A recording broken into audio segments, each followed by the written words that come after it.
Introduction. La critique de la raison pure d'Emmanuel Kant est une œuvre magistrale qui s'attaque aux fondements de la connaissance humaine et explore les limites de la raison. Kant pose la question fondamentale de savoir comment nous, en tant qu'êtres cognitifs, appréhendons et comprenons le monde qui nous entoure.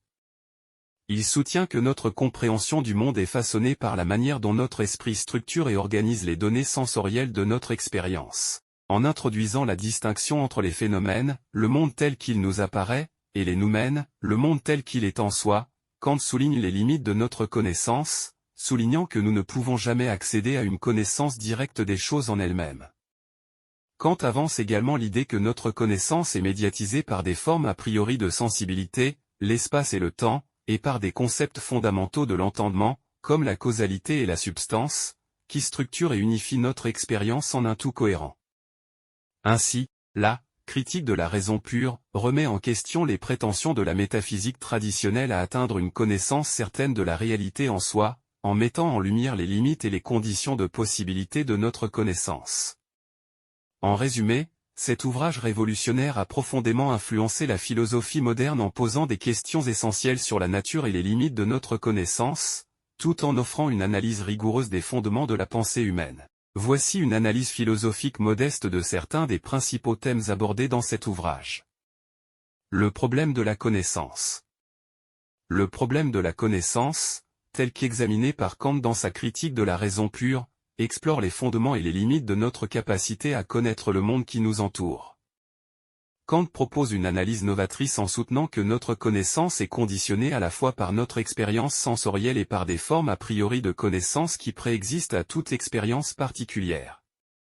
Selon Kant, notre connaissance dépend de notre expérience sensorielle, c'est-à-dire des données que nous recevons à travers nos sens.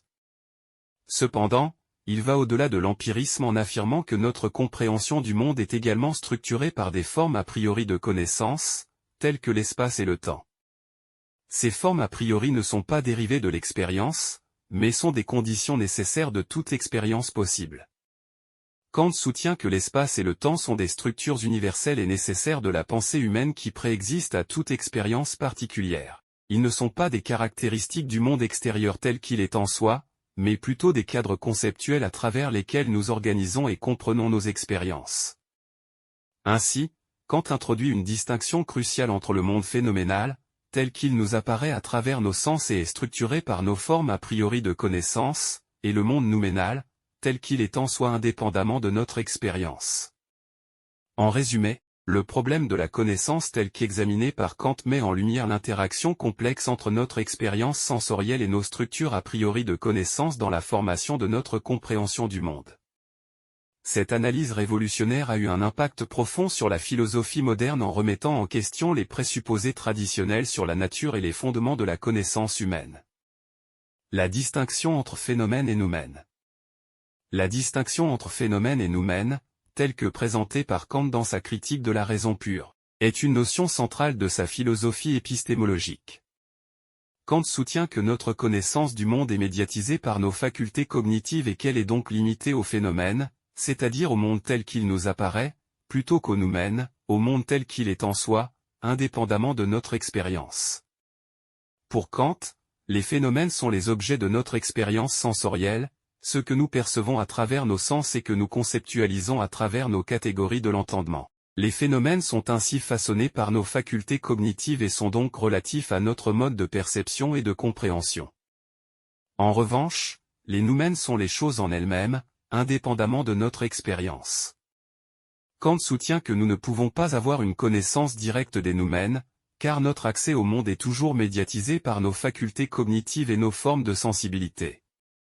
Nous ne pouvons connaître que ce qui est accessible à notre expérience et à notre entendement, c'est-à-dire les phénomènes. Cette distinction entre phénomène et noumène entraîne une limitation fondamentale de notre connaissance.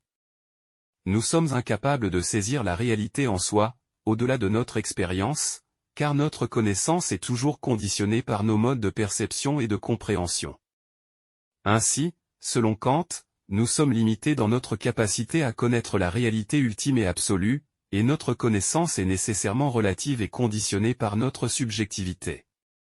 En résumé, La distinction entre phénomène et nous-mêmes dans la philosophie de Kant met en lumière les limites de notre connaissance et souligne que notre compréhension du monde est toujours médiatisée par nos facultés cognitives. Cette distinction a des implications importantes pour la nature et la portée de la connaissance humaine, remettant en question la possibilité d'une connaissance absolue et indépendante de notre expérience. Les catégories de l'entendement. Dans sa critique de la raison pure, Kant propose une analyse détaillée des conditions de possibilité de notre connaissance, en identifiant les catégories de l'entendement comme des concepts fondamentaux à travers lesquels nous organisons notre expérience du monde. Ces catégories sont des structures mentales a priori qui jouent un rôle crucial dans la structuration de notre connaissance du monde. Kant identifie 12 catégories de l'entendement, réparties en 4 groupes de 3. 1. Quantité. Ces catégories portent sur la manière dont nous concevons la quantité des objets. Elles comprennent l'unité, la pluralité et la totalité. Par exemple, l'unité nous permet de percevoir un objet comme étant un seul tout, la pluralité nous permet de distinguer entre plusieurs objets, et la totalité nous permet de concevoir un ensemble complet d'objets. 2. Qualité. Ces catégories portent sur les qualités des objets et sur la manière dont nous les percevons. Elles comprennent la réalité, la négation et la limitation. Par exemple, la réalité nous permet de concevoir qu'un objet possède des qualités objectives, la négation nous permet de concevoir l'absence de ces qualités, et la limitation nous permet de concevoir les limites de ces qualités. 3. Relations. Ces catégories portent sur les relations entre les objets. Elles comprennent l'inclusion, la causalité et la dépendance réciproque. Par exemple, la causalité nous permet de concevoir que certains événements sont causalement liés les uns aux autres, et la dépendance réciproque nous permet de concevoir que certains objets dépendent les uns des autres pour leur existence. 4. Modalités. Ces catégories portent sur les modalités de l'existence des objets. Elles comprennent la possibilité, l'existence et la nécessité. Par exemple, la possibilité nous permet de concevoir qu'un objet pourrait exister, l'existence nous permet de concevoir qu'un objet existe effectivement, et la nécessité nous permet de concevoir qu'un objet existe de manière nécessaire. Ces catégories de l'entendement sont les conditions nécessaires de toute expérience possible, car elles structurent et organisent notre compréhension du monde. Elles sont des concepts a priori qui préexistent à toute expérience particulière et qui sont utilisés. Les catégories de l'entendement. Kant avance la notion de synthèse a priori de l'entendement pour expliquer comment notre connaissance du monde est construite. Cette synthèse constitue un processus par lequel nos facultés cognitives organisent et unifient les données sensorielles de l'expérience, en les intégrant dans un ensemble cohérent de connaissances.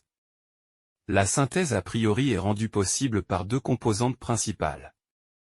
1. Forme a priori de l'intuition. Kant identifie l'espace et le temps comme les formes a priori de l'intuition, c'est-à-dire les structures fondamentales à travers lesquelles nous percevons et ordonnons notre expérience sensorielle. Ces formes ne sont pas des concepts dérivés de l'expérience, mais des conditions préalables à toute expérience possible. L'espace et le temps fournissent le cadre dans lequel nos perceptions sensorielles sont situées et organisées, permettant ainsi la synthèse de diverses impressions sensorielles en une expérience cohérente et structurée.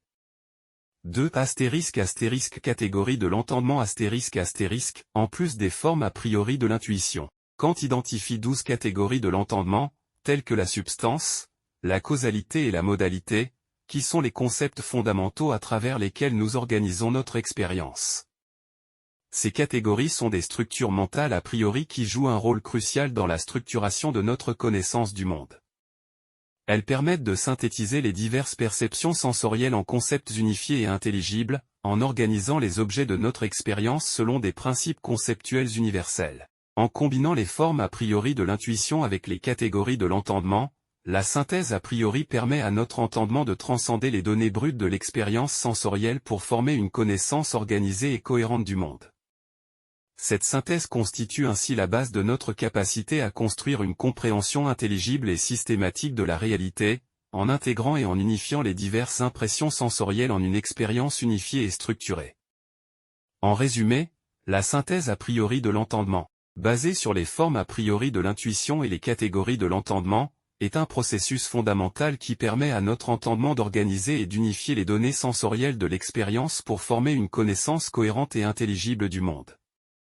Cette notion constitue un élément central de la philosophie de Kant et joue un rôle crucial dans sa théorie de la connaissance. La synthèse a priori de l'entendement. Emmanuel Kant développe la notion de synthèse a priori de l'entendement pour expliquer la manière dont notre connaissance du monde est construite. Selon Kant, cette synthèse a priori est le résultat de l'interaction entre nos facultés cognitives et les données sensorielles de l'expérience, et elle est rendue possible par deux composantes fondamentales, les formes a priori de l'intuition, l'espace et le temps, et les catégories de l'entendement. Les formes a priori de l'intuition, à savoir l'espace et le temps, sont des structures mentales innées qui servent de cadre fondamental à notre expérience sensorielle. L'espace fournit le cadre dans lequel nous organisons les objets en termes de position et de relations spatiales, tandis que le temps est le fondement de notre perception des événements en termes de succession et de durée. Ces formes a priori sont préalables à toute expérience possible et conditionnent notre compréhension du monde. Les catégories de l'entendement, quant à elles, sont des concepts fondamentaux tels que la substance, la causalité et la modalité, qui organisent notre expérience en concepts intelligibles et cohérents. Ces catégories sont également des structures mentales a priori qui jouent un rôle essentiel dans la synthèse de nos impressions sensorielles en une expérience unifiée. Elles agissent comme des filtres conceptuels à travers lesquels nous comprenons et interprétons le monde qui nous entoure. En combinant les formes a priori de l'intuition avec les catégories de l'entendement, la synthèse a priori permet à notre esprit de synthétiser les données sensorielles de l'expérience en une compréhension unifiée et cohérente du monde. Elle constitue ainsi la base de notre capacité à former une connaissance organisée et intelligible, en organisant et en unifiant nos impressions sensorielles en une expérience structurée et cohérente. En résumé, la synthèse a priori de l'entendement, basée sur les formes a priori de l'intuition et les catégories de l'entendement, est un processus fondamental qui permet à notre esprit de structurer et d'unifier nos impressions sensorielles en une expérience cohérente et intelligible du monde. Cette notion, centrale dans la philosophie de Kant, offre un cadre théorique profond pour comprendre la nature et les fondements de notre connaissance du monde. Les limites de la raison. Emmanuel Kant explore les limites de la raison humaine et remet en question la capacité de la raison pure à fournir des connaissances métaphysiques au-delà des limites de l'expérience possible. Kant soutient que la raison est nécessairement limitée par les conditions de notre expérience et qu'elle est incapable de franchir ces limites pour accéder à une connaissance absolue de la réalité en soi. Kant expose que la raison pure, lorsqu'elle cherche à dépasser les limites de l'expérience possible, aboutit à des antinomies et des contradictions. Par exemple, la raison peut conduire à des arguments contradictoires sur des questions telles que l'existence de Dieu, l'immortalité de l'âme et la liberté de la volonté. Ces antinomies mettent en lumière les limites de la raison humaine lorsqu'elle s'engage dans la métaphysique spéculative, c'est-à-dire lorsqu'elle cherche à connaître la réalité en soi au-delà de ce qui peut être expérimenté. En reconnaissant les limites de la raison pure, Kant rejette la prétention de la métaphysique spéculative à fournir une connaissance certaine de la réalité en soi. Il soutient que la philosophie doit se limiter à l'analyse des conditions de possibilité de notre expérience, plutôt que de prétendre accéder à une connaissance métaphysique au-delà de ses limites. Ainsi, Kant propose une approche critique de la raison qui reconnaît à la fois ses capacités et ses limites, tout en mettant en garde contre les excès de la spéculation métaphysique. En résumé, Kant met en évidence les limites de la raison humaine et rejette la prétention de la métaphysique spéculative à fournir une connaissance absolue de la réalité en soi. En reconnaissant ces limites, Kant propose une approche critique de la raison qui vise à délimiter les domaines où la raison peut être légitimement appliquée, tout en soulignant les limites de son pouvoir dans le domaine de la métaphysique spéculative. En conclusion, la critique de la raison pure d'Emmanuel Kant demeure une œuvre d'une profonde complexité et d'une grande stimulation intellectuelle qui a marqué de manière significative la philosophie moderne. Kant offre une analyse rigoureuse des fondements de la connaissance humaine, mettant en lumière les limites et les possibilités de notre capacité à comprendre le monde qui nous entoure. L'œuvre de Kant a eu un impact immense sur la philosophie, tant sur le plan métaphysique qu'épistémologique. Sa distinction entre phénomène et noumène, sa théorie des formes a priori de l'intuition et des catégories de l'entendement, ainsi que sa critique de la métaphysique spéculative, ont profondément influencé la pensée philosophique moderne. La critique de la raison pure continue à susciter des débats et des interprétations riches et variées dans la philosophie contemporaine. Les philosophes continuent d'explorer les implications de la théorie kantienne de la connaissance. ses relations avec d'autres domaines de la philosophie tels que l'éthique et la philosophie politique, ainsi que ses implications pour notre compréhension de la nature de la réalité.